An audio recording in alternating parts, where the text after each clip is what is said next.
Yeah, you know what time it is. Come brawl with them boys of the fall. Covered in gray and scarlet, massive, stiff arms to your jaw. We breaking it. We sick of seeing you clowns with the crown. We taking it. Number one flaws, you don't know ball. We taking advantage of that. Got you Karens asking where the manager at. With no cap, no time for the amateur rap. Look, man, we got dogs all over the depth chart. Monsters on the roster. Straighten up that posture. Rooting out you imposters. Silver bullets in the chamber. And a D-line full of danger. Step back with that linebacker trigger when he pull it, it'll bang ya. Running backs running down here. Touchdown on your IG reel. Better check the stats. Buddy, it's straight facts over how you feel. Whenever I speak, I'm giving you more balls than German Village or North and High Street. And you know, the average Joe can do nothing with my flow. It's a waste. Somebody please give his brother an I.O. Come on. I told y'all before, I need to feel y'all's energy. Stop sitting on y'all hands and get this place lit. Like I said, bring the energy. Yeah, you know what time it is. I'm raw with them boys of the fall. You know what time it is. On the ground with a nose for the ball. You know what time it is. Blood, sweat, and them tears for this game. Leaving it all out on the field with no fear for you lame. You know what time it is. I'm brawl with them boys of the fall. You know what time it is. On the ground with a nose for the ball. You know what time it is. Blood, sweat, and them tears for this game. Leaving it all out on the field with no fear for you lame. And it's Buckeyes by a billion. We in the building with over 100,000. We represent from the...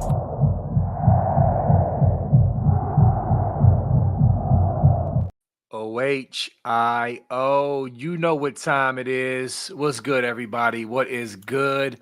What's up, Stilly Matt, captain of the chat? Dennis, Ken Taco Hunt, what's up, everybody?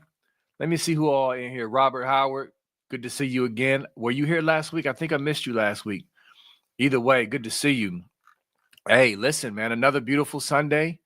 Another great day to talk Buckeye football. And listen, we Cavs fans here, we got the game on, got the score on the phone. We got all that.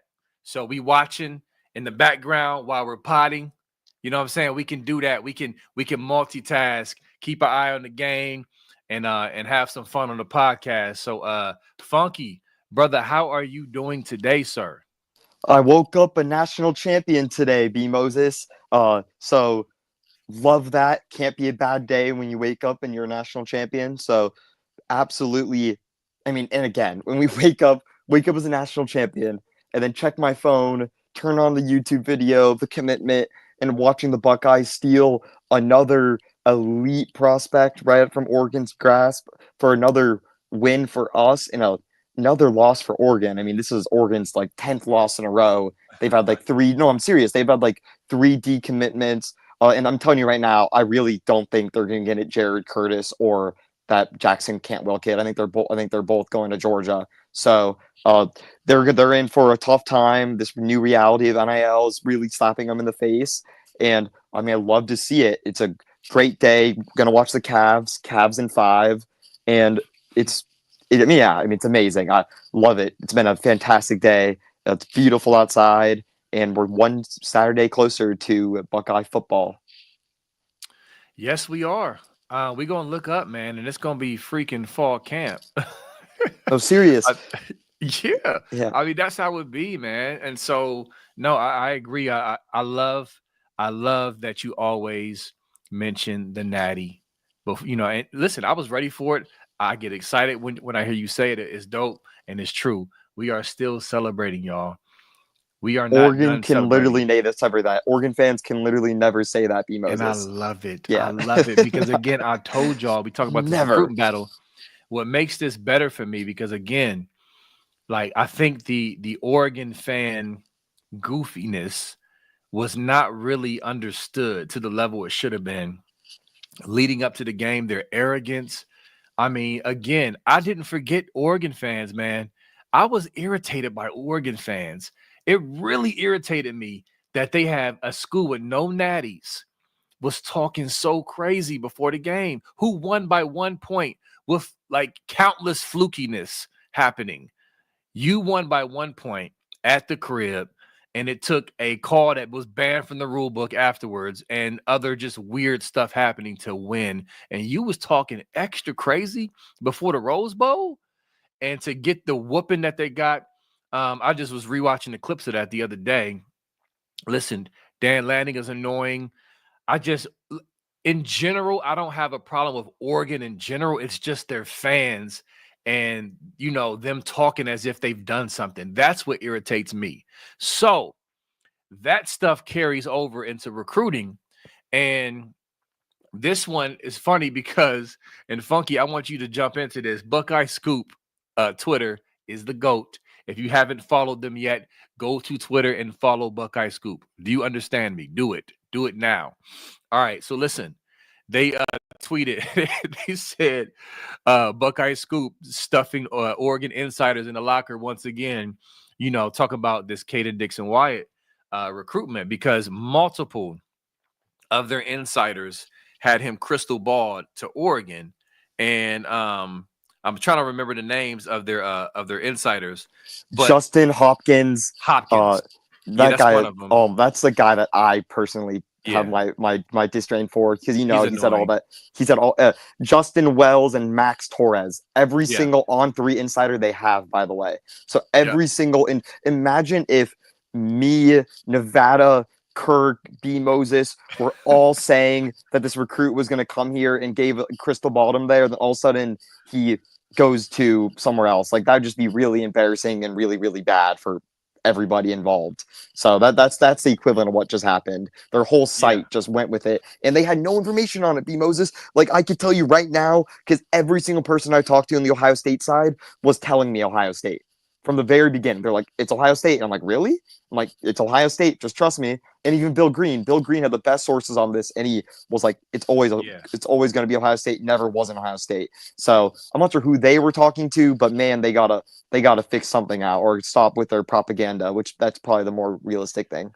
Yeah, I mean, with all that said, it just goes to show you, man, these beat writers and so-called insiders don't be having no real info. Like, it astounds me that the hate and vitriol for Buckeye Scoop, when they just keep repeating, like, they keep showing you, like, yeah, we're sourced up. Like, and listen, no one bats 1,000, okay? We're not saying Buckeye Scoop has always 100% raw. Like, yeah, you might have missed on a recruit 3 years ago or that, whatever. Okay, but Buckeye Scoop's track record is pretty darn good, okay? That's just a fact. So, well, with that said, going back to the Oregon with the insiders and all that, they definitely don't have info. That's one thing.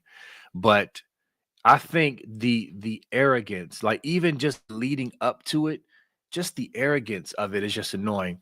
But I forget who it was, Funk.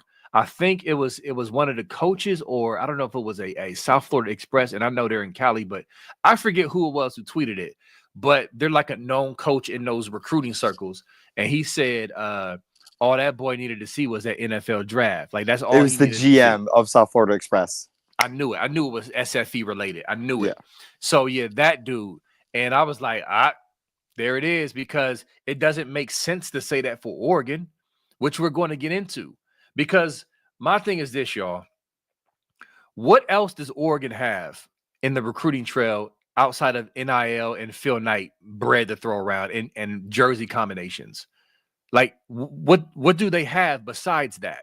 They can't point to NFL. Me and my crew, my chat that I always talk about, we were talking about, like, what wide receivers have they had recently, what, in the last 10 years that have been dogs, even comparable to Ohio State? Who? And then we was like, shoot, any position. Let's name any position they've been great at in the NFL lately. So it's like, what are you pointing to outside of just throwing guys money? Yes, we've lost some kids because they took the quick cash instead of the long game, the substance-filled long game of development, the 40-year commitment, being a Buckeye and everything that comes along with that. Columbus, Ohio, the opportunity to make so much money off of NIL here in Columbus, Ohio, the NFL, the proven track record. Like, you know what I mean? Like, so what does Oregon have, y'all, outside of just throwing bread around? Right, Funk? Am I tripping?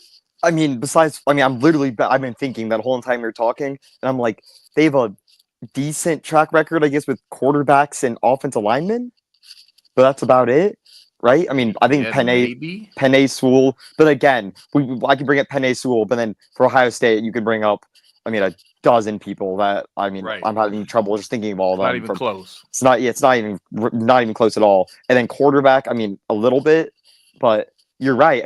Really nobody. And that's how it'll always be. That's why the joke is always that they're they like joking about how they're a blue blood. It's funny because I realized or at first I thought they're serious, but now I know they're kidding. Whenever an Oregon fan brings up them being a blue blood, it's purely just rage bait because they don't even think that either, B Moses. So, but it's really funny because you're right, it's all just money. And someone asked in the chat, why has Oregon been striking out recently? Why have they been striking out?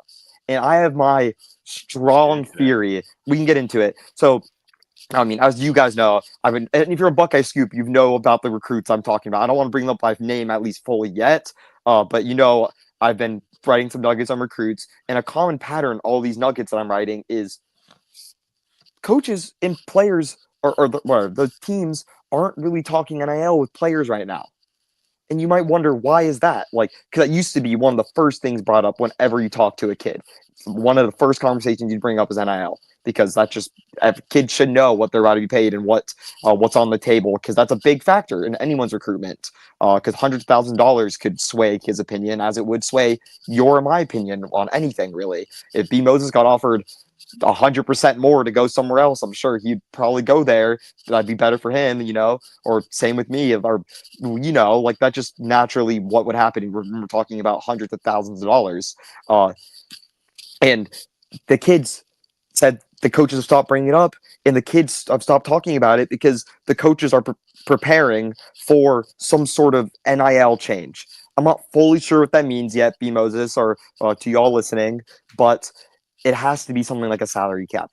Coaches are preparing for a salary cap. They're preparing for some sort of redistribution of NIL. They're waiting. They're preparing for it because they're not talking about it. And they've even brought that up to kids a little bit, but not to the extent. So I think Oregon is realizing that they can't really throw as much money at these kids as they would want to, because they're going to get into these big contracts that they can't fulfill, and the kids are going to end up leaving anyways in a year or two when the rules get put in place. So that's pretty big news, and I really do think that's coming very soon. I'm not sure if that's going to be a Trump action that they talked about a little bit. You can do executive action for NIL. I'm not really sure how that would work.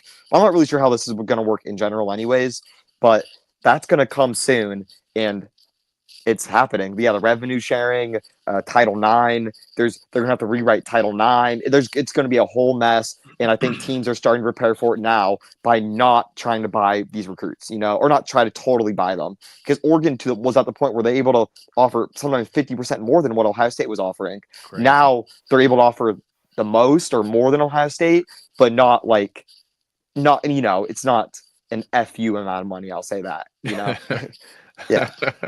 No, seriously, that's what it is now. Funny. It's just funny. It's, but it's just ridiculous, man, because it's annoying. I know what we do is sustainable. To me, it's the track record has been proven. Even that's why I was so irritated, and we're going to kind of talk about a little bit more with these rosters and what they're paying. I'll briefly mention Texas, and we're going to talk about that, but it just annoyed me because, first of all, we don't just dump money on kids, coming out of high school. Number one, that's one thing we have not done. We just haven't, okay, we're going to outbid this kid, for this kid to get him over Miami. We haven't been doing that. Even JJ Smith would have got more money if he would have went to Florida State or Miami or something. Coming in, but we see now what he's making. Well, some of us know what he's making. He went to a better, sustainable, long-term, more beneficial thing than more upfront money. He was able to win a natty. The brand he has is crazy. Ohio State, Columbus, it was a better situation. Kids, listen, if you want to get upfront money, cool.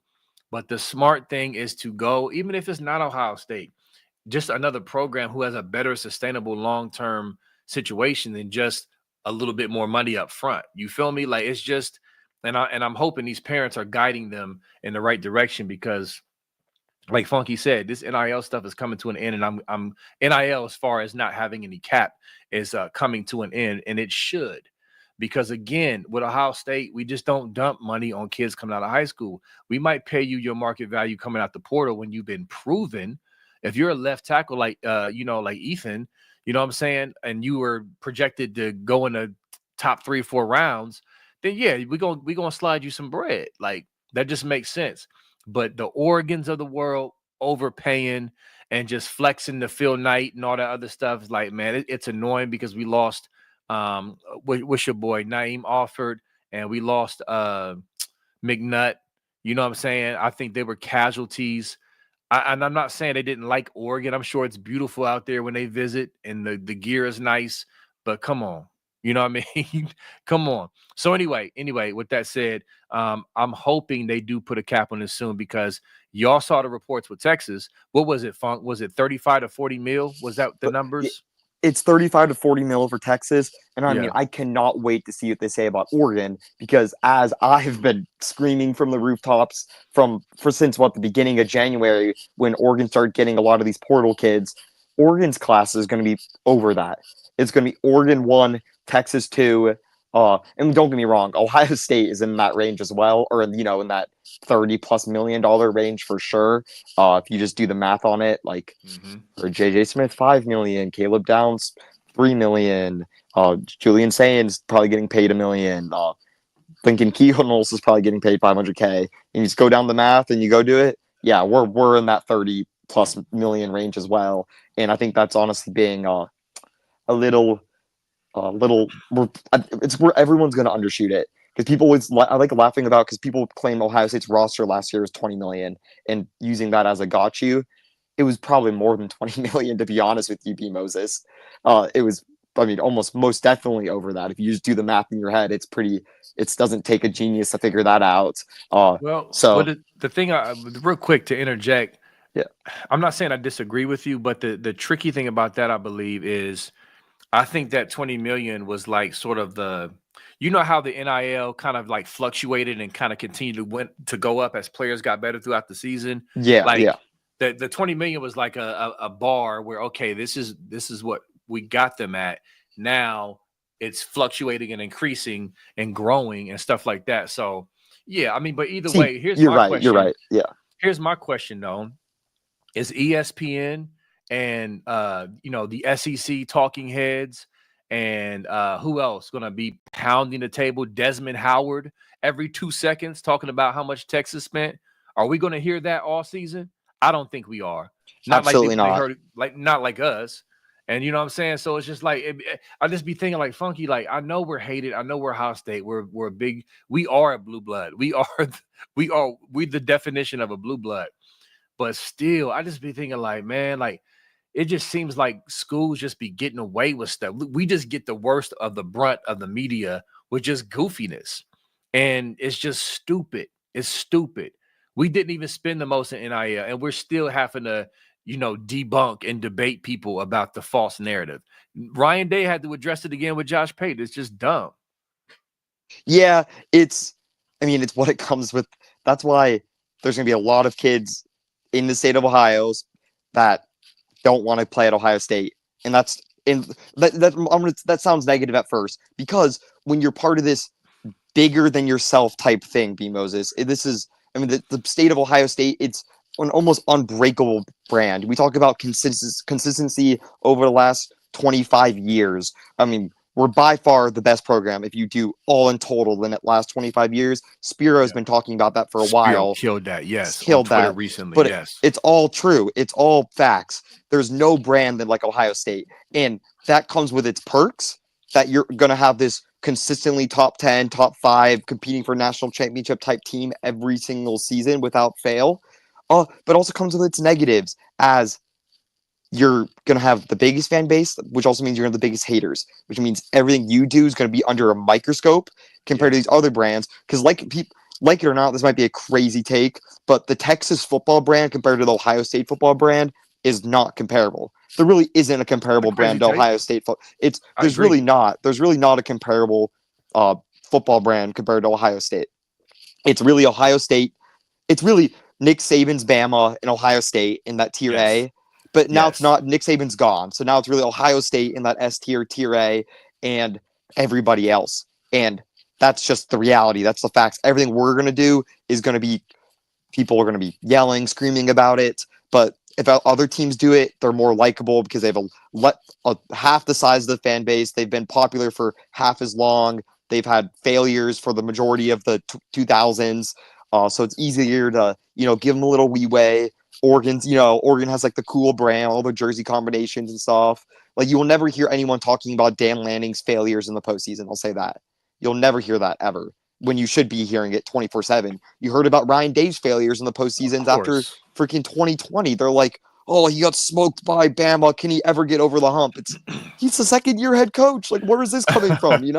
Right. Like, people have been hating Ryan Day before the Michigan stuff, and that's just a fact, bro. Oh my good, and that's why I really enjoyed the Pate interview. Listen, he's interviewed several times after the national championship, but the Pate interview was good. And listen, I know ESPN, we're not a big fans of, but him and Reese Davis and the reporter, the one that be breaking stuff that I don't know, I forget his name, Pete Thamel. They were on a pod together, and that was some good info too.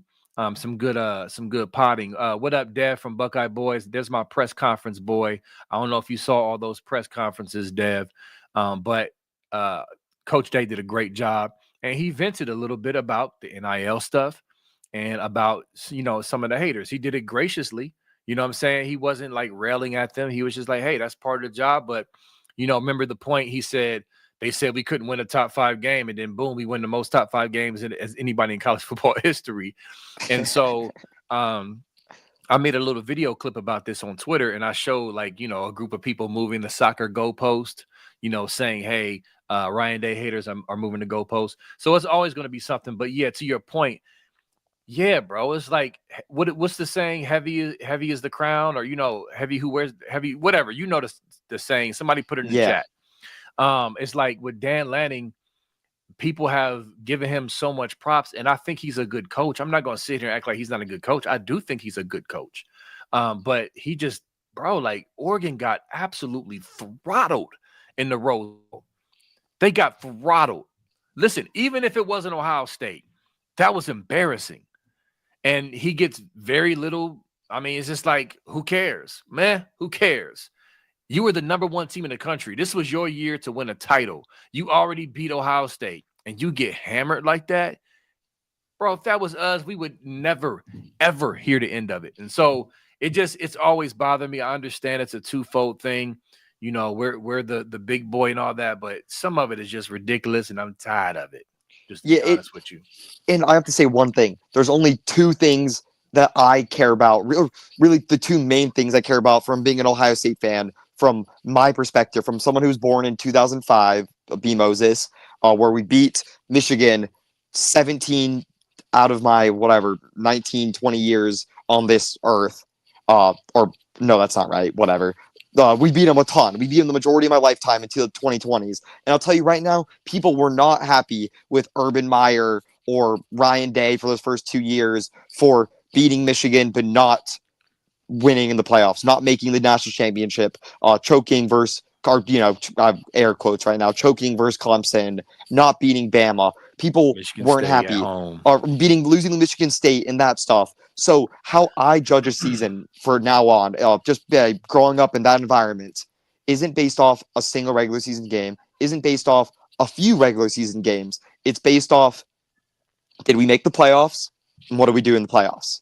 That's all I really care about. So if I'm judging Oregon by that same standard, in Dan Lanning's 3-year career at Oregon, they've missed the playoffs, and lost to the rivals twice in the same season. Yeah, Washington. They lost to Washington as double-digit favorites on a neutral site, got spanked by them in front of everybody when they're like, it was like almost 2 touchdown favorites. I know we shouldn't be saying that, but that was an elimination game for them, so that means more in my opinion.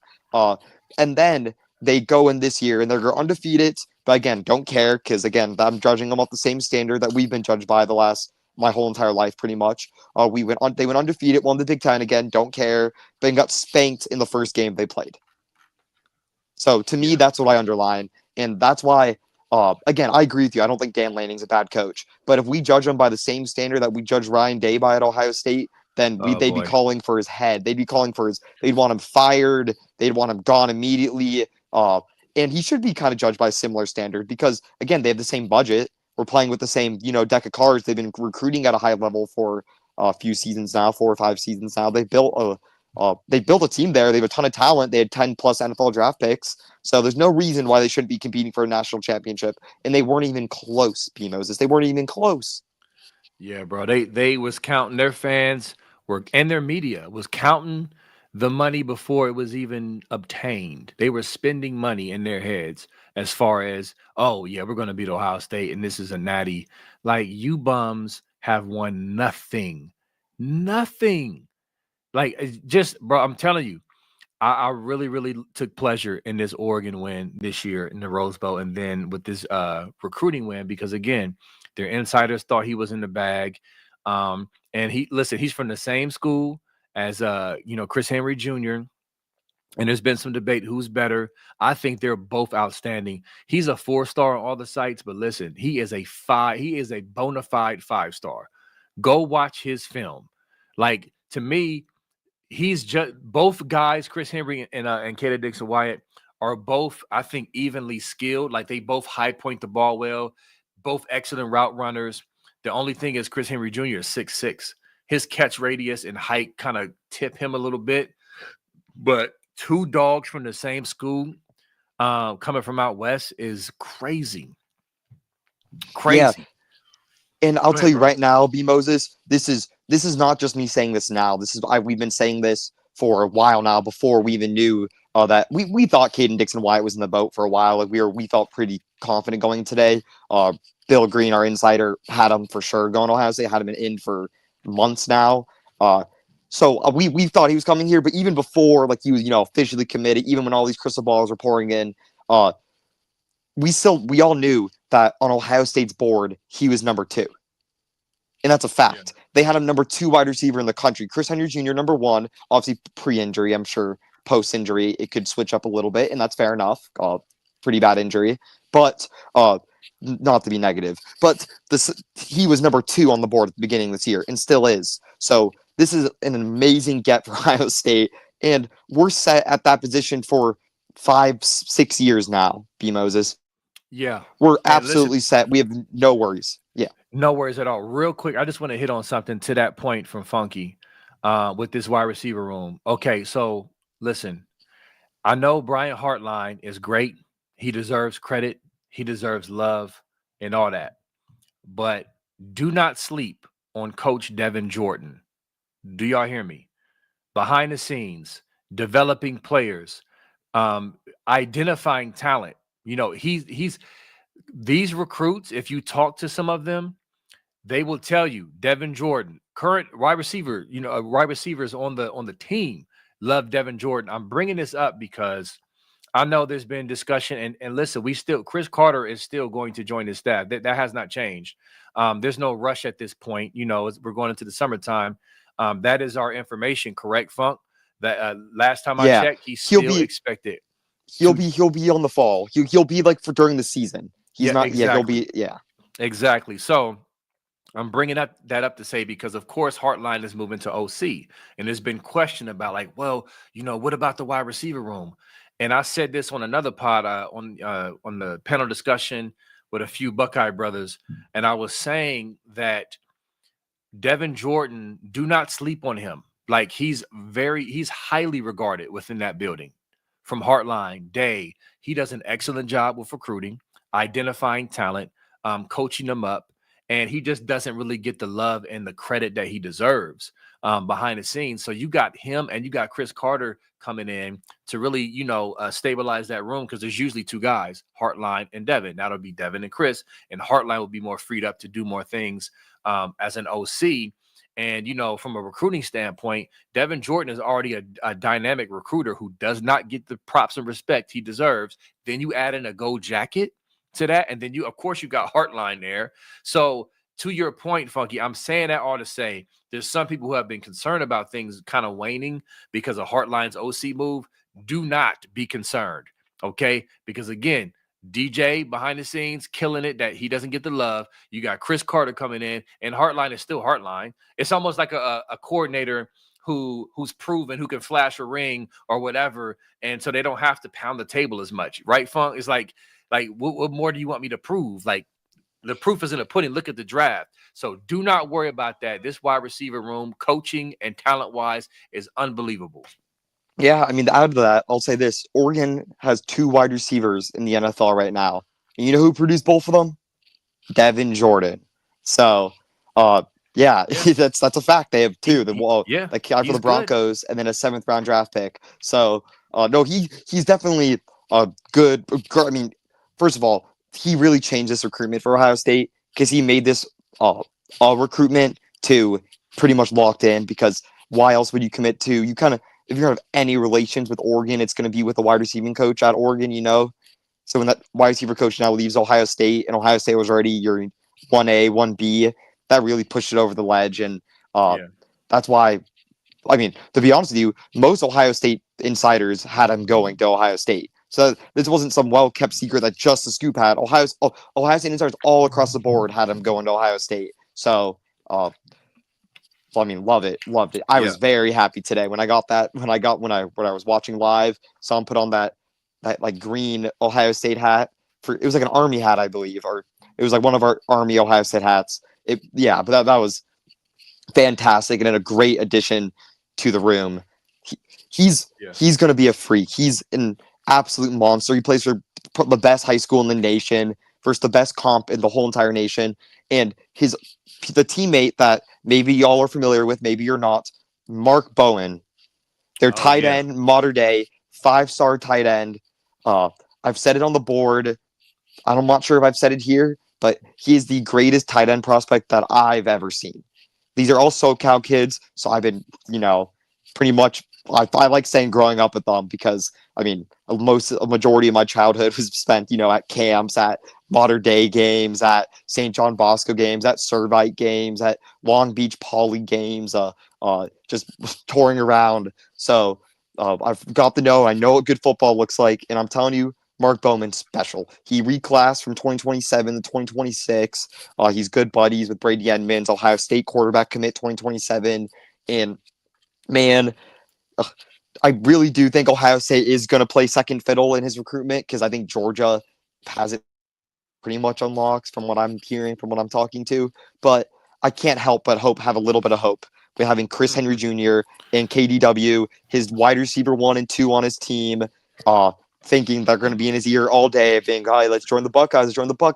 Then we see Max Clare on the Buckeyes. We see him making plays. Yes, we're going to see the words out of my mouth. Yep, we're going to see Max Clare making plays, be tight end 1, be a top NFL draft pick. I really do think Max Clare can play himself in the first round. I genuinely do think that. Is that crazy? Yeah, probably. Have we ever had a first round pick at tight end? I mean, it might be a little. I mean, didn't I just see a mock? I thought I saw a mock with him as the number 1 tight end. Well, he is the number 1 tight end, but not always a tight end drafted in the first round. Let me see. But we'll see. I mean, I think he could be a first round pick, and to be honest with you, I mean, if I think he will be, but just the odds aren't going to be in my favor in that. So I would like plus money on that bet, B. Moses. Okay.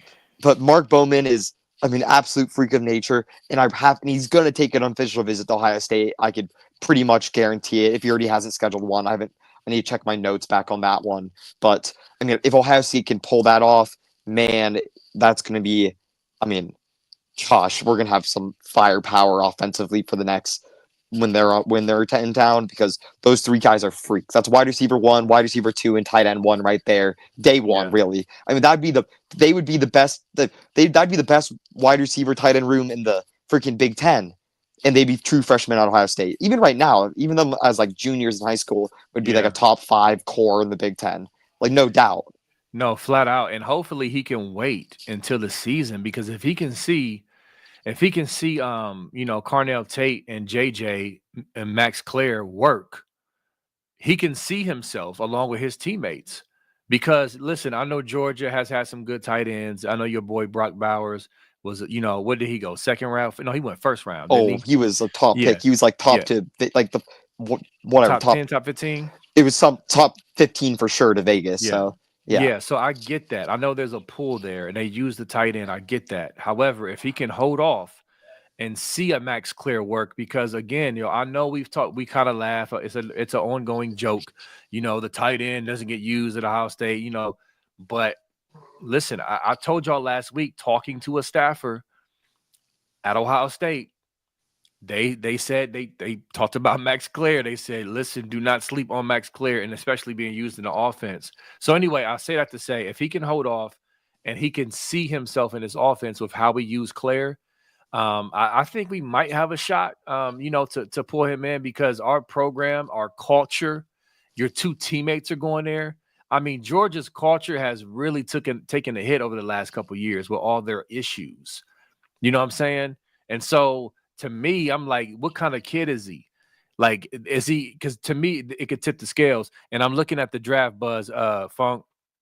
It says Claire's projection as of right now is 66th overall, which is what? Second round, early third. What is it? Early third, late second. But it says 14.3% chance of being selected in the first round. But listen, of course, things can change. There's a bunch of people that weren't projected to go first round that went first round, later as the year went on. So anyway, we'll see. I'm not sure how I missed this. Mark Bowman got crystal balled to Texas 5 days ago. Then I checked who did the freaking crystal ball thing. Max Torres, our best friend at the Scoop.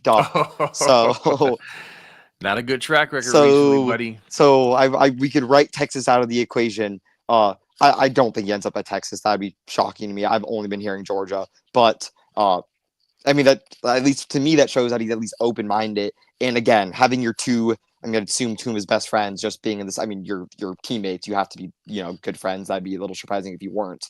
I like our chance. I have to like our chances. At least the best chances we could get. If he's ever going to consider Ohio State, it would have to be this scenario. Yeah, for sure. All right, and so let's talk about some other recruits, man, because again, this is just another big acquisition, but we are not done. And so we wanted to Darius Gray. I wanted to jump into Darius Gray, inside O-lineman, probably will play guard, right? Most likely. Yeah, a guard, 5-star Virginia kid, right? Yeah. Correct? Yep. Yeah, exactly. Really good prospect. And what you got on him, Funk? Hey, I've been hearing a ton of Ohio State buzz for a while now, and I had a good conversation with him, and we really talked about his top two. Really, his top two. He's down to 3. It was South Carolina, LSU, and Ohio State. And when talking to him and hearing sources about him, when hearing what he likes about LSU, he was asked why LSU. Why would he go to LSU? And his answer was, "Oh, I really like the Saints." And I found that really funny, because if you look at our good buddy EJ Holland, he had a little clip of Darius Gray working out, and you know what shirt he was wearing? A Saints shirt. So I was like, oh, that's good information. Like, oh, he's a good big Saints fan. So he's a big Saints fan. So why LSU? Big Saints fan. Okay, fair enough. You probably like the area, like Baton Rouge, probably used to that culture maybe a little bit. And I asked him, why Ohio State? And he said one word: football. Yeah, I heard he's that. Football.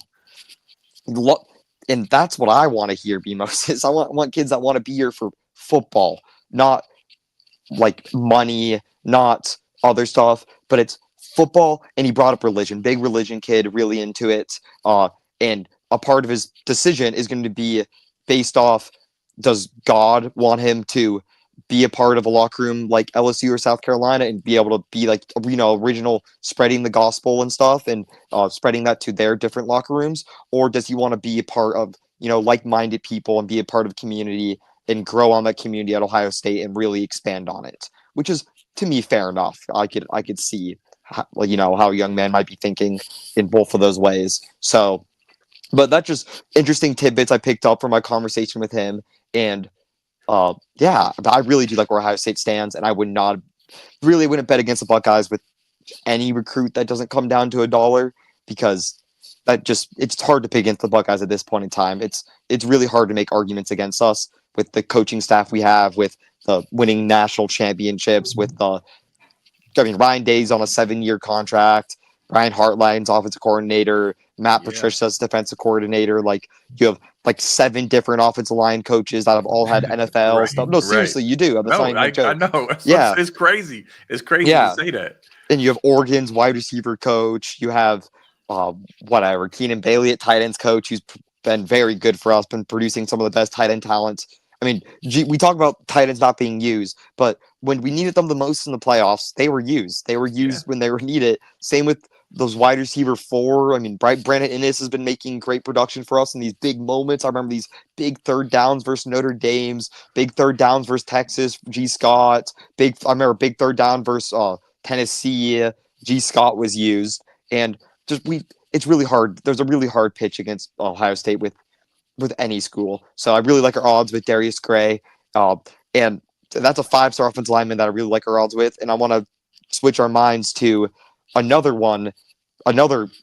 I guess, offensive lineman, but not really. He's going to play defensive lineman here. Yeah. PJ Dean. I know you've heard a little bit about him, B. Moses, star on the defensive line. And he likes it. He prefers it. And Ohio State told him straight up, they said, we'll recruit you a defensive line, but you got to send us your tape first. They sent us his tape at defensive line. And man, Larry Johnson fell in love with it. And he instantly jumped onto their number 1, top 2, top 3 onto their defensive line board. And they're heavily pursuing him at defensive line. And I'm told his relationship with Larry is, great. And Larry, great with Larry. And the common denominator with all these recruits I'm talking to, they love Coach Laughlin. Oh, they love they love Coach Laughlin. Their Coach Laughlin's brought up in every single conversation with defensive linemen, offensive linemen, tight ends, wide receivers, running backs. It's Coach Laughlin, Coach Laughlin, Coach Laughlin. He's earning those paychecks, B. Moses. Yeah, I know he's a really good recruiter, but I know some recruiters, just for those who don't know, because some people funky, they think that the position coach only recruits his position, but that's not necessarily true. They have regions, they're like assigned to regions. So you could have the linebacker coach go visit a different position if it's in their area. So yeah, that's dope. He's absolutely earning his keep, as a recruiter, man, because he's a likable dude. I mean, he's a no-nonsense, big smile, likable dude. Like, you would run through a brick wall for him. So just another great hire by Coach Ryan Day. But yeah, man, we can keep going down the list. We got some guys coming in, man. We are either a lock for some of these guys, or we are right there tipping the scales, to bring them in. And culture is a big part of this, y'all. Culture is a big part. That's why I love, and the haters came out, of course, when Ryan Day, the clip, I don't know, I'm sure you saw the clip, Funky, of Ryan Day saying, if you're an NIL first guy, then you're probably not for Ohio State. And of course, the haters, what, you would say that, like, you paid the most money. First of all, we didn't pay the most money. First of all. Second of all, again, for the 50,000th time, the guys that were paid were already here, established. We paid them to keep them here for the most part. We didn't just go out and just dump money on a bunch of players from across the country and bring them in. And that's what he reiterated. And so, yes, it's the model we've had since this NIL thing has started, is that, yes, we're going to discuss NIL as far as that's what comes with the package, but we're not going to lead with that. You know what I'm saying? And so, yeah, he's correct. If that's what you're about, if that's your number one thing, then you and your family probably need to go on somewhere else, because that's not what we do here. And that's how it should be, B. Moses. That's how it should be. Because again, when I say we don't pay top dollar for a recruit, that means we're not overpaying. We're paying kids what they deserve to get paid, and we have the math on it. Trust me, they have the math on it. They have the slideshow presentation on it, and they don't want to disrespect anyone else in the room. Because if you overpay for one kid, you're going to have to overpay for all the kids. Because if you give one 5-star defensive lineman $2 million, then guess what? Every other 5-star defensive lineman is going to be asking for $2 million. Right. And the 4-star defensive lineman who told you that you told them that you're their number one priority and they're good, they're going to want that. And then once that 3-star defensive lineman steps up and starts beating this 5-star out, which happens every single year in every single program, then that 3-star is going to want $2 million. Then you're stuck in that weird position where you, again, can't give everyone this $2 million contract, So, like, I'll put it blankly like this. Jackson Cantwell, the number on him is $2 million. He wants $2 million a year. That's as a freshman. That's as a sophomore that's as a junior. So he wants at least a $6 million total NIL contract from whatever team signs him for like 3 years minimum. We pay our starting tackle like $2 million a year. Like that's our starting tackle.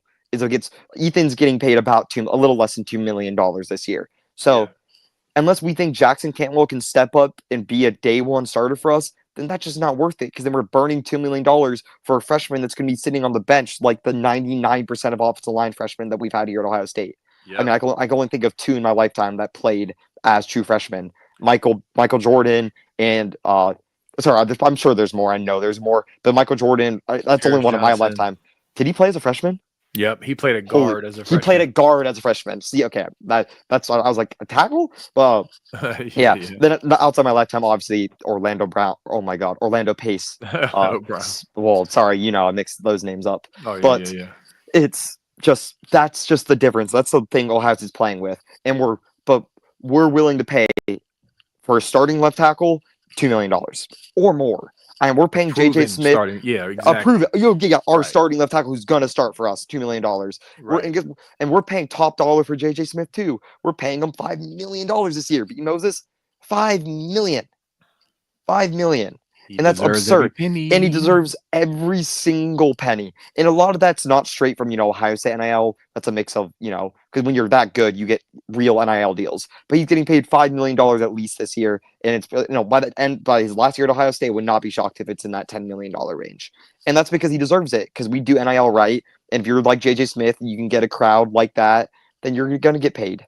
And he deserves it. So that's how we do NIL. But we're not going to use it on these 5-star random kids that we don't even know how good they are, who play against D2 competition in Virginia.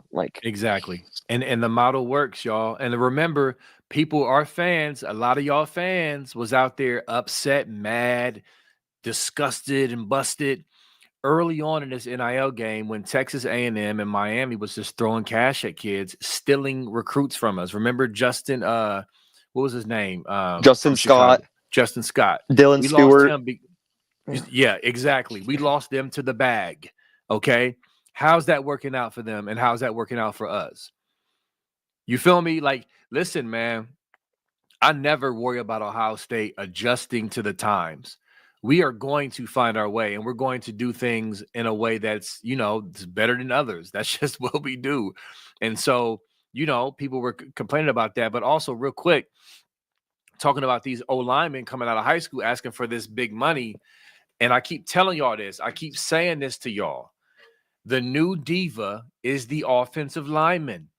That is the new diva. My brother Jim Jackson, I was pounding the table about this to you as well when we're talking about this, because I know we want the big splashy David Sanders, big O-lineman. We want those guys. Yes, we want them. But they're the ones who are being the most diva and asking for the most money unproven.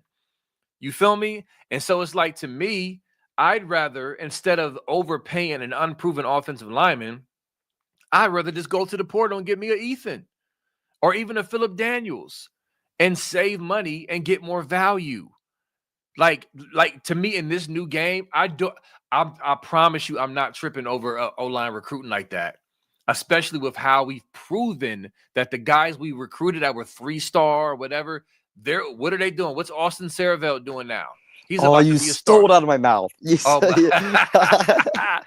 Gotcha. Nah, my bad. But hey, that just shows the connection. I read your mind. But go ahead, dive into Saraville. I won't steal your thunder all the way. Go ahead, brother. Sorry, Austin was a 3-star commit to Ohio State, or he was 4-star on some sites, but consensus 3-star. Really, that's the majority opinion on him. 3-star kid, and he's a redshirt sophomore right now, which means he has 3 years of eligibility left at Ohio State, and he's going to start for us at right tackle. I'm confidently saying that now. I'm very sure saying that. I'd be pretty surprised if he wasn't our right tackle. That's very chalky. And let's just say this: if he doesn't start, Ryan Day already said he's going to start. It's just a matter of where. It's going to be right tackle or right guard. I'll go out there and say right tackle. But he starts at right tackle for us this year. He's gonna have 3 years of eligibility left, and which means he could be our right tackle for 3 years. And we're paying this kid nothing really, bro. I mean, I'm not nothing. He's getting paid. He's getting his fair share. B Moses, I'm not acting like that. but Yeah. we're going to get a for sure right tackle for less than the $6 million that Jackson Cantwell wants for 3 years, which it really means, because he's not going to start as a freshman, which really means 2 years. So they're really paying him $3 million a year. So they're wasting $2 million and they're, or maybe pushing it down and basically paying this kid $3 million a year for 2 years. While we got Austin Saravell for probably $0, probably $50K, and he's going to be our starting right tackle for up to 3 years. And if he's not our starting right tackle, then that means he's starting somewhere in the league. So, kudos to him. Yeah, absolutely, bro. Like, so I hope y'all hear that, man, because we love to freak out over losing recruits, and Kirk has brought up so many times of how the world is ending when we lose certain, Kirk and Nevada for that matter. And it's so true. I've been doing this for so long, y'all.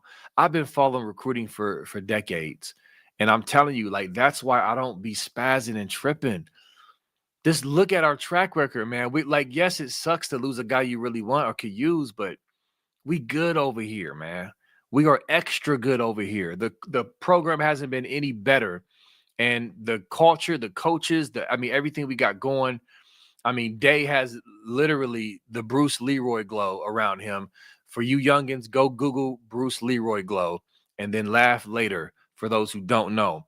But listen, man, I'm confident we're going to run off more natties. I expect to win more natties.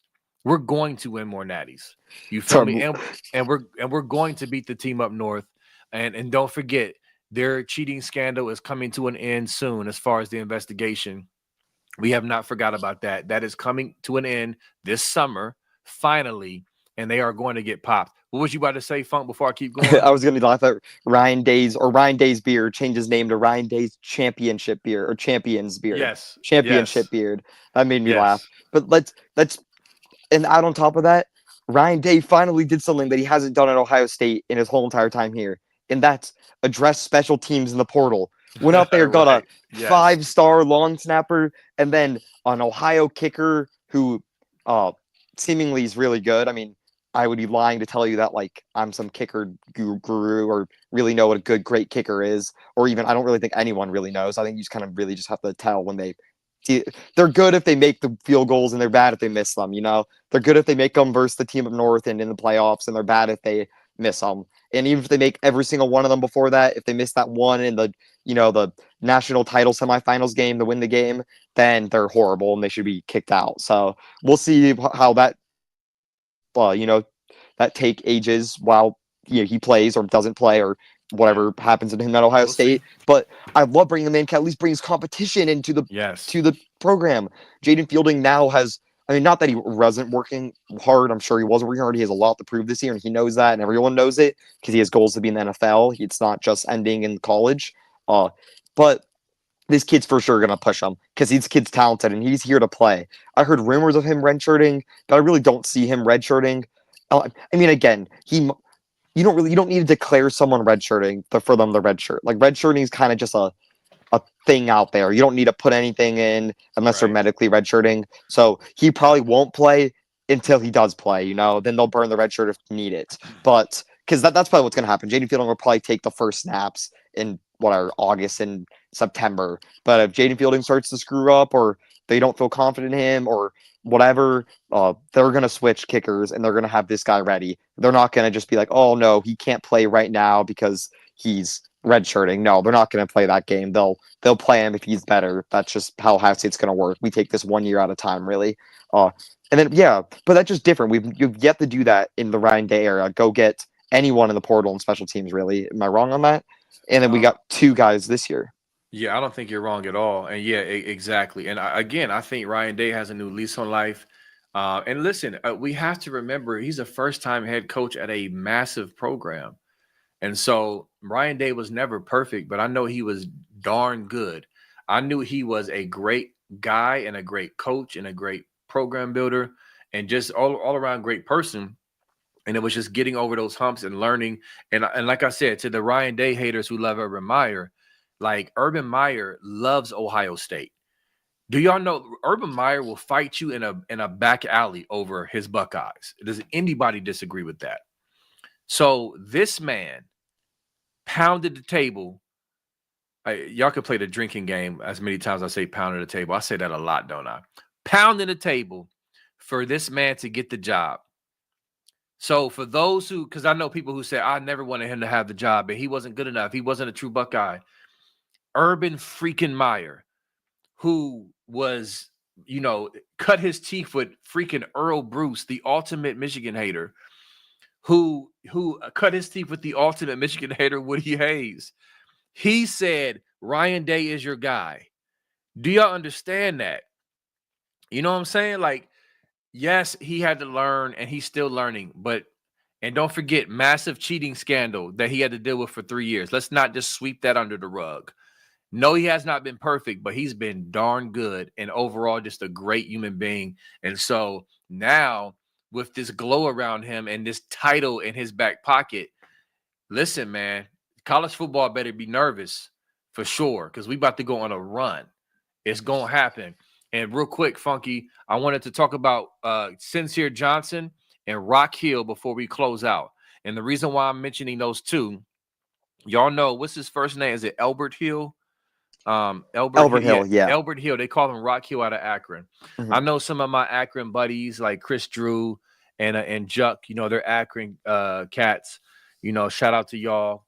Love for y'all. But listen, I'm not moved at all by Rock Hill leaving and leaving Ohio. I think he's a really good prospect, but he's 5'11", 5'10". He's a slot corner. He's not a bona fide number one Marshawn Lattimore, Denzel Ward. Devin Sanchez. Yes, Devin Sanchez. He's not one of those guys. He's a good prospect. I'm not saying he's trash. He's a good talent, but he's not one of those guys. And so, and let's just be honest, his dad kind of tipped his hand low-key about a week ago on Twitter, kind of laying the ground for what was coming. He knew he was going to USC, so he was putting floating little trial balloons out there on Twitter, talking about, Ohio State fans, pushing us away, whatever. Listen, your son wants to go to USC. Cool. Go to USC. Miss me with all that other stuff. Point is, I ain't tripping off of Rock Hill leaving. Reason why I brought up Sincere Johnson is because there's some people who think he might, like Bama has a chance. I don't think they do. We believe he's a Buckeye over here. We believe it's a done deal. And I brought up Rock Hill because he said, I'm definitely going to try to get Sincere Johnson from Glenville. I'm going to try really hard to get Sam Greer. That's my guy, but he's committed to Ohio State. Yeah, he is. And then it says on his process, is he completely over at this point? Say, yes, I'm 1,000% locked in with USC, and that's where I want to make a name for myself. I'm sure that's what the USC coaches persuaded him with. Come here. You don't got to be a Buckeye. Go make your name for yourself in this trash defense. I mean, in this great city, Los Angeles, where you can meet Snoop Dogg at Roscoe's Chicken. You know what I'm saying? And then he said, on who finished runner-up in his process, I definitely say Ohio State. They really started pushing really, really hard for me. Okay, cool. Whatever. I don't care. Like, Rock Hill, peace. This is what I'm talking about, us being good, y'all. Like, yes, we want all the great Ohio players or the top-ranked Ohio players, but some kids just don't want to be Buckeyes, and that's fine with me. We're going to go get a J.J. Smith. We're going to go get kids from Mississippi and Louisiana, 5 stars. Did he say we finished second in his recruitment? But yep, that's what he said. He said which school did he go to? He went to USC. Oh, he went to USC, and we finished second. Yep, he said. Who finished runner-up in his process? Pencil us for first. I'm just kidding. Pencils in for first now, B. Moses, because USC has 27 commitments, which means they're preparing for 10 of them to leave. Like that's what that shows me. Like they're prepared. They can get 35 for all I care, and half of them are going to leave. So smart on them. If only half of them leave, half of 40 is 20, and that's a full class right there. So these kids committing to USC are such clown shows. USC has a chance to go 6-6 this year. They have no answer at quarterback. They have a non-existent defense again. They are going to be starting multiple true freshmen on the defensive line. Their offensive line is not nearly good enough yet, or we probably will ever be in the Lincoln Riley era. There's a lot of things I can say about them. The fans don't even go to the games. And I'm telling you, this is from a person who I've been to almost more USC games in my life than I've been to Ohio State games. That's I'm not sure that I you're don't. out west, but that's I'm out still west. crazy to hear. Friends, season tickets holders. I've been to dozens of USC games in my life. Or I mean, I remember them playing like Utah, like when Utah was ranked 4 and we were like 3-point favorites and we blew them out. Remember, or sorry, I'd say week. I went to the game as USC, like cheering for USC. Clearly, as someone from this area, SoCal. But anyone who really commits here seriously for like football is a joke. And we finished second, then it doesn't move me. First of all, I'll never care about really where a high schooler goes ever again with the portal nowadays. I will never care. Like I truly just don't really. You don't move me with that stuff. They can do whatever the heck they want. Don't really care. We'll be fine. We'll be living. I'm saying that now, but I'm gonna freak out about another 5-star kid committing to Ohio State or not. That'll be our next podcast show. But in reality, that doesn't really matter. Ohio State's a bigger brand than anyone. No one's bigger than the brand. So, but I'm shocked he said we finished second because he was like crapping on Ohio State forever online, and his dad was, and really everyone knew he's going to USC. That wasn't some like secret. Like that was really always where he was gonna go. So that's why I was a little surprised where he said Ohio State finished second. I think that seems more of a burn than actual truth, in my opinion. Yeah, it could be. I mean, listen, what's the Stephen A. clip that they be playing? We do not care. Yeah, we do not care. Yeah, like I just don't care. I'm sorry, I don't. Yeah. Funky, is it Joe? It's Drain, right? Isn't it Joe Drain? Shoot, I don't know. I think from Buckeye School. I know that is the same guy. But yes, it is. I just don't know how to pronounce the last name. Thank you, Joe. Appreciate you first of all, because I think I called you Dramey the first time I saw you. You sent a super chat a while ago, and I said Dramey, I think, and I just overthought it. But Joseph Drain, thank you so much for the $9.99. Style. Good Lord, can't talk. Ohio State has the single best staff of recruiters in college football. Locke, Bowen, Hartline, and Walton would each be the best on any staff they're on. That is so true. And we have them all. Great things ahead. Listen, so true. This staff is loaded with great recruiters, loaded, and just great men, just their reputation. It's incredible. We are certainly blessed, y'all, for sure. Did you see the breaking news, Funky? The Santa Yona thing? Yes. So I saw it. I got a little message from my group chat, and I was going to jump in with it a little bit, but I see y'all talk about it in the chat. So the president of the Cheaters up north, Yoko Ono, or what's his first name? His last name is Ono. It's Santa something. Santa Ono is leaving to go to Florida, to the Florida Gators. Now listen, y'all. Come on now. You know where we're going with this, right? You know where we're going with this. There's no way. You cannot convince me. You cannot ever convince me that this cat is not leaving. He's just another rat jumping off the ship. He knows what's coming as well. He knows. And so what better time to leave now when they about to get popped? And you, Mr. Ono, were one of the clowns representing the Michigan administration. Talk about some bet during all the Harbaugh stuff, all the cheating, all of that. Yeah, you better go on and get out of here and flee now while you can. Very interesting. Very interesting. I don't know. Just a little suspicious, Funky. Yeah, I mean, we all know what's going to happen. It's an open secret at this point, and even Michigan insiders are starting to, talk about it more and more, and they're being like, oh, well, Sharon Moore is probably going to be hit with suspension, probably multi-game suspension. And then they're like, oh, well, yeah, those show clauses mean nothing. It's just nothing's going to happen. That's just whatever. But you're like, wait, our offensive coordinator just got hit with a show cause. Our head coach is already on a show cause.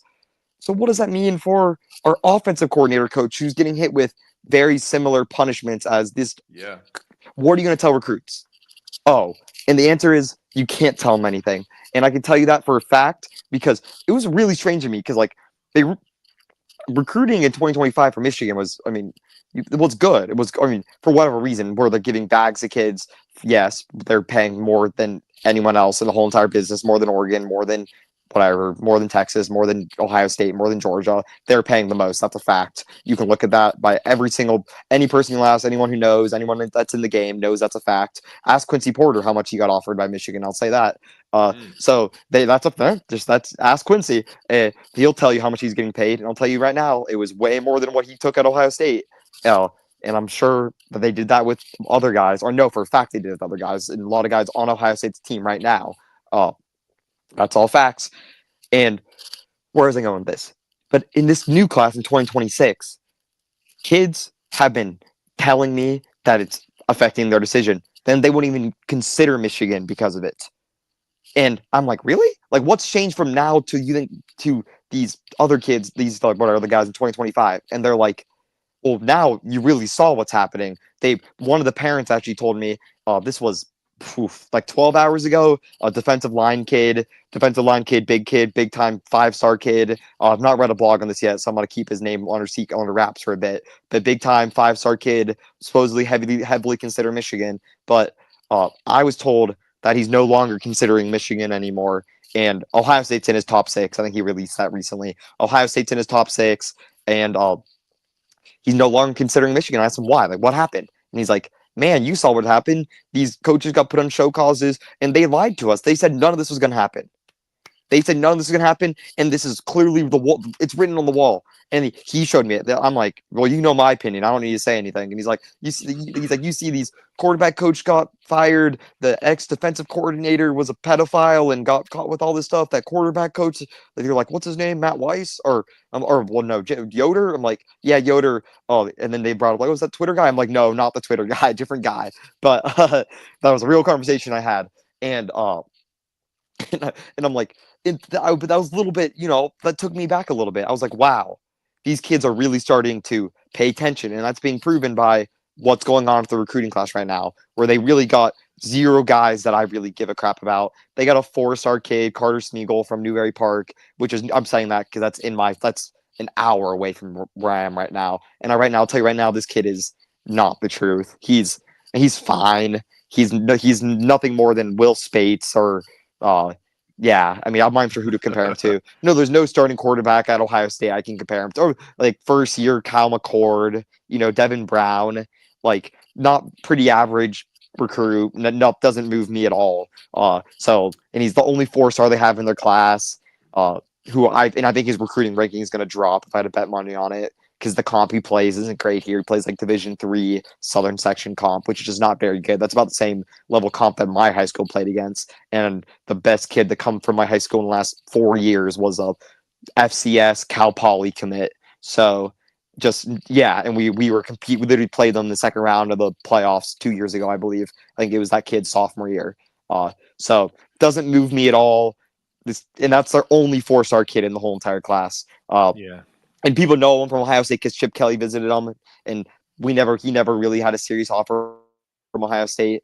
Chip Kelly's visited him because, again, Chip Kelly lives in Manhattan Beach, California, which is an hour away from this kid's house. So he was just doing business, but in reality, Chip was probably freaking going to dinner at his favorite place in Orange County, so or Ventura County. So Chip was just chilling. Obviously, Chip didn't really care because Chip left for the NFL about 2 weeks later. So I don't want. That's why Ohio State fans may know him, because Chip Kelly did visit. But again, it doesn't move me at all. And kids are starting to pick up, and kids notice, and they're going to have a really bad recruiting class this year, no doubt in my mind. And after this Sharon Moore stuff, Sharon Moore is going to face a show cause, and he's going to get suspended, and he's probably going to be suspended for a year. And that's probably what's going to happen. I'm not going to say it's a fact, but I can guarantee you he's going to get suspended. It's just a matter of it's going to be for a year, how long the show cause is. It's going to be a whole thing, and it's going to be insane. And I would bet good money on it. Can't wait for Bryce Underwood to fail. That's I mean, listen. You go, B Moses. Bro, I'm just, first of all, this chat is funny right now. Troy V, if you don't have a show calls, it's like you're not even trying. It's the itchy and scratchy show. The chat is just killing it right now. But yeah, bro, listen, I agree with all of that, Funky. But listen, this is the thing. This is what I was saying the other day, y'all, and we're gonna close out in a couple minutes with this. Even without the Connor Stallion stuff, which hasn't even hit yet, what they've done. Imagine if this was Coach Day and Ohio State coaches.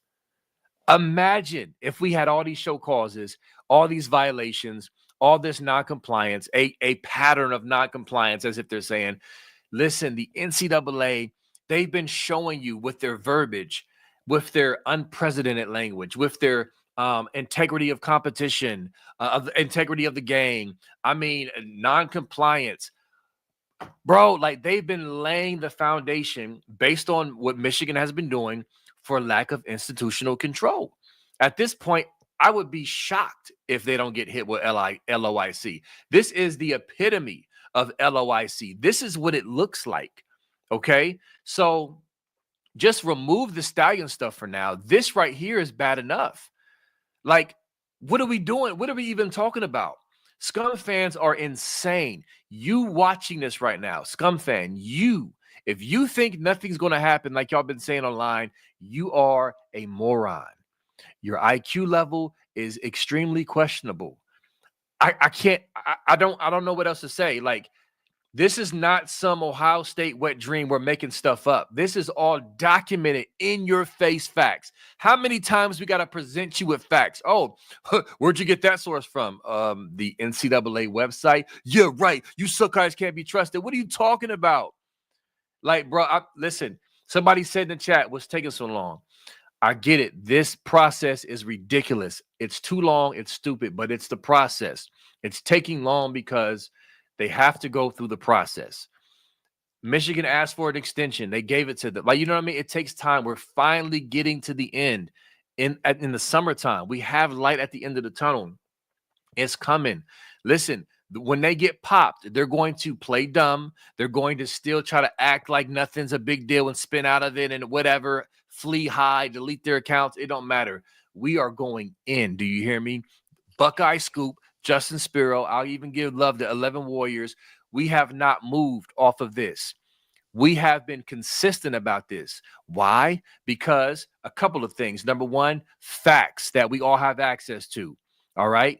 Eyeballs, just basic logic. And then two, sourced up. You combine those two things, what do we have to waver on? And one last thing in my rant.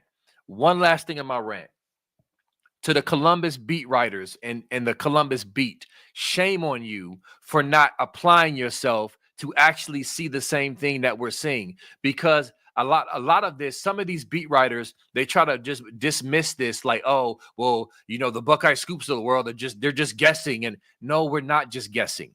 Okay. The stuff we've been touching on for months is not just, it's not just sources like, oh, we were told this or that. No. Most of that has been confirmation of what's already out there publicly, or adding more insight or more behind the scenes to fill in some blanks. Like, for example, Michigan hired a third law firm, stuff like that. But the meat of it is out there in the public. You can go study and look at the NCAA website, look at the president, and just do your own research to determine that a nothing burger is not on the table. Local Columbus media, I'm talking to you, because this is what's going to happen. When they get popped, the Columbus media is then going to try to come through the back door and then get their pound of flesh. Nah, bruh. You were Mr. Nothing's going to happen this whole time. Don't try to come and get yours now. We was here the whole time. All right, you're totally right. But you know what's going to happen? We're going to get the punishment, and Michigan fans are going to be like, nope, we never said the NCAA wasn't going to punish us. We said we're going to win in court. And now Michigan's going to take them to court, and nothing's going to happen. And there's going to be an appeal process, and that's going to fail because, again, 99% appeals fail, and they only don't fail when the NCAA screws up their own, their course. That's what we're talking a lot about, how the NCAA is sticking to their course, and maybe that's not the right word for it, sticking to what they wrote in their bylaws. It's like sticking to their bylaws perfectly because they know Michigan's going to want to fight this, and they're doing this perfectly, which even might delay it a little bit, but they know that delay is for the greater good because NCAA wants to get this one right. And it's the biggest cheating scandal in NCAA's history. It's the first gigantic case under Charlie Baker as president. He wants to set a standard, and it could be the last ever gigantic case under the modern day NCAA. Yeah. So they need to make a stance, and they're gonna make a stance. And I've literally no doubt about it. Like, we can argue about the certain things of the punishments, but I have no doubt that they're gonna have vacated wins, and I have zero doubt about vacated wins, and I have zero doubt about long show causes. That's just gonna happen because that's the president of it. And if you cheat in the games, they're gonna vacate the games. Seems pretty black and white to me, B. Moses. It's do I know they're going to take away the Natty? I mean, I don't know that, but I could pretty damn confidently tell you that they're going to take away those first 6 games, and then you could use your big brain thinking, if you cheated in the same season where you won the championship, should you still be declared champions? Right. And a honest intellectual person will tell you no. So that's the answer I'm going to give, and it's no. I mean, do I know that? No, but obviously we're just using critical thinking, which Michigan fans seem to lack during this whole thing. And this all started with the first punishment, the hardball. First punishment, the hardball, they underline it. And they said they knowingly and can prove, and they bring up the compromising of the integrity of competition and all this stuff, talking about competition and that being compromised. Then they move to the next time we really hear from them was Burgergate. And they talk about how Jim Harbaugh told staffers to not just go to the line, but cross it. Right. And they're going to use all of this and put it in, and they're going to slam the university and they encourage this behavior. So even though they might have not knew about it, even though all this stuff about it was a lone wolf or whatever, they can claim all that could be true. But the fact that Jim Harbaugh encouraged staffers to, pretty much cheat made these other staffers cheat, which makes him one to blame for it. And even if he didn't say any of that, the head coach is responsible anyways, so that doesn't even need to be said. But that's basic logic right there, and that's been well coded through multiple sources at Michigan. This is out there already. So they're going to use all of that, slap them with LOIC, lack of institutional control, vacate the wins of the seasons that they've already played, and yeah, it's going to be glorious. And I mean, that's just the only logical response to it. Like, there's, yeah. And I laugh at people online who are like, oh, self-imposing is normal. Yeah, self-imposing is normal, but self-imposing and burying under the rug, not putting it out there. Usually they'll put a tweet about it or something. We are going to take a period of break from recruiting in compliance with the NCAA because of the ongoing investigation. That Ohio State's tweeted that before, or I remember UCLA's track team tweeted that before when they had to take a break from recruiting for some violations. They'll post about it and they'll let recruits know on the internet, oh, we're taking a break. But this time it was on the DL. They didn't really tell recruits. They only got leaked out because they got leaked out to like 1 or 2 recruits who told EJ Holland, who then made a blog about it, who said, I don't know what's exactly happening, but Michigan coaches are they've taken a 10-day hiatus and are going to be, they're telling recruits that they're not going to see them for another 2 weeks. So that seems to me like they're under probation, or they're self-imposing recruiting violations, or self-imposing recruiting punishments, and that they're trying to bury it so doesn't get publicly out there that they're trying to comply. I'm air quoting right now, B Moses, comply with the NCAA by putting these probations on that they should have had for years, and they really should have taken a bowl ban this year. And I bet you now they regret that. But they just couldn't, though, because they can regret it all they want, and we can look back at this, B Moses, and be like, oh, they should have taken a bowl ban this year. But if they would have taken a bowl ban, then that would have proved everyone right, and they would all left. So there's no winning right now if you're Michigan, because you have to please the crazies. Imagine having to please these Michigan fans. Like, how would we explain to you that nothing's going to happen? We couldn't. So all we can say is nothing's going to happen, nothing's going to happen, nothing's going to happen. We couldn't look into any of the documents. We just have to say that's all nothing and nothing's going to happen and no one's worried. Because the second someone shows any bit of worrying, then the whole thing's going to crumble. The portal's going to leave. People are going to leave. Bryce Underwood's going to leave. Or I'm not saying that as a fact. I'm just saying that naturally. And you could. Right. It's possible. Possible. The money might lock him in, but other than that, he may be gone. But yeah, exactly. But sorry, good show today. Appreciate all y'all showing out. This doesn't have to be the end of it, but I'm just saying that. Appreciate y'all coming here, and hopefully the Cavs lock in a little bit, because the Pacers cannot miss right now, B Moses. Yeah, I know. I see. What is it? It's the half, right? We're down 6. We're down like 6, which is pretty much 0. Third quarter about to start. Yeah, so we're gonna get this. We're gonna get this second half. We're gonna get it together and get this game. Oh, shoot. My bad. I was turning him again. Oh no, you good. So, but anyway, we went a little longer tonight because Kirk went early with Bill Green. Make sure y'all tune in tomorrow for Kirk and Nevada. They're going to go into more detail about this updated Clink scale and Jesse Minter show calls and all that stuff. So make sure you buckle up for that. Definitely appreciate y'all. Great show. We're going to keep on rolling. This is what we do. We will see y'all next Sunday. And shout out Devin. Shout out Devin and Mello. They're going to have their first show on the Scoop Monday. Tomorrow. Yep, tomorrow, I think at around 6 p.m. Eastern, same time as us, and they're going to go Monday and Thursday is the plan for them. So shout out Mello, shout out Devin. I'll be tuning in. I'll probably be appearing on that show more than once the next couple of years. So, or I'll probably be on it next week, for God's sakes. I love it. I'm going to enjoy it. Love being on this. Love you guys. Appreciate everyone showing out. And yeah, national champions. Yep. Go Bucks and go Cavs. Go Bucks. Peace.